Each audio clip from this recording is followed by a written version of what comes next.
ইতিমধ্যে শিক্ষার্থীদের অযথা হয়রানি এবং আটক না করতে আইন প্রয়োগকারী সংস্থাকে নির্দেশনা দেওয়া হয়েছে। কোন শিক্ষার্থী যেন হয়রানির শিকার না হয় সেদিকে দায়িত্বশীল সকলকে সতর্কতার সঙ্গে খেয়াল রাখতে হবে। সরকার বনাম শিক্ষার্থী গেম খেলে ফায়দা লুটার অপচেষ্টা। শিক্ষার্থীদের আন্দোলনকে পুঁজি করে পরিকল্পিত ধ্বংসযজ্ঞ এবং হত্যাকাণ্ড চালিয়েছে। সহিংসতা সংঘটিত হত্যাকাণ্ডের তদন্তের জন্য তদন্ত কমিশন গঠন করা হয়েছে এবং ইতিমধ্যে তদন্ত কমিশন কাজ শুরু করে দিয়েছে। এমনকি এই ঘটনা তদন্তে জাতিসংঘ এবং অন্যান্য দেশের কাছে সরকারের পক্ষ থেকে সহযোগিতাও চাওয়া হয়েছে। প্রতিটি হত্যাকাণ্ডের সুষ্ঠু তদন্তে বিচার বিভাগীয় তদন্ত কমিশনের সদস্য সংখ্যা এবং আওতা বাড়ানো হয়েছে। এখন কমিশনে 3 জন বিচারপতিকে দায়িত্ব দেওয়া হয়েছে। এই সন্ত্রাস ও সহিংসতার ঘটনা নিহতদের পরিবারের প্রতি প্রধানমন্ত্রী দেশরত্ন শেখ হাসিনা গভীর সমবেদনা জ্ঞাপন করেছেন। তাদের অনেকের পরিবারকে আর্থিক সহায়তা প্রদান করেন মাননীয় প্রধানমন্ত্রী।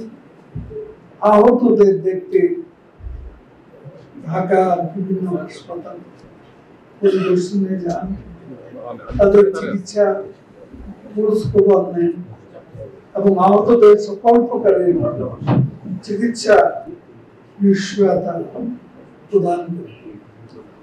ইতিমধ্যে শিক্ষার্থীদের অযথা হয়রানি এবং আটক না করতে আইন প্রয়োগকারী সংস্থাকে নির্দেশনা দেওয়া হয়েছে।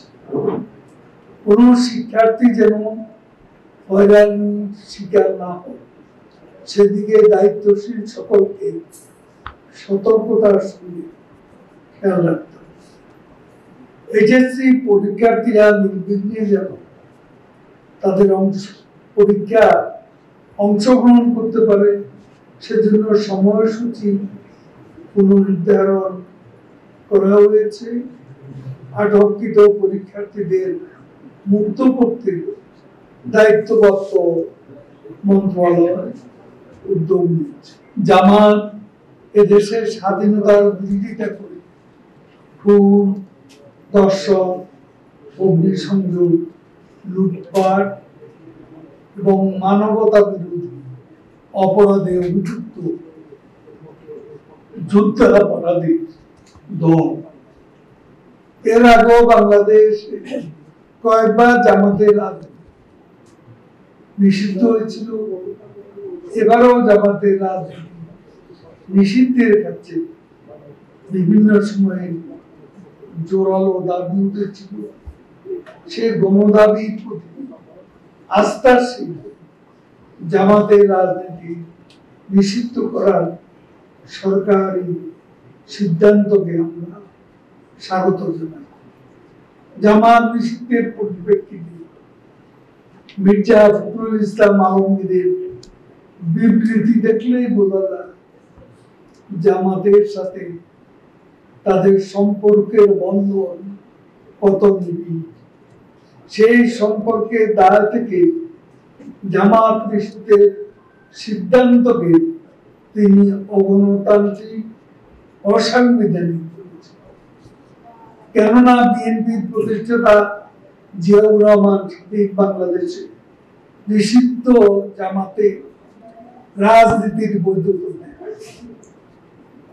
খালেদা জিয়া সরকারের আমলে জামাত নেতা যুদ্ধাপরাধী গোলাম আজমের নাগরিকত্ব ফেরত দেন। 1991 সালে জামাতের সমর্থন নিয়ে বিএনপি সরকার গঠন।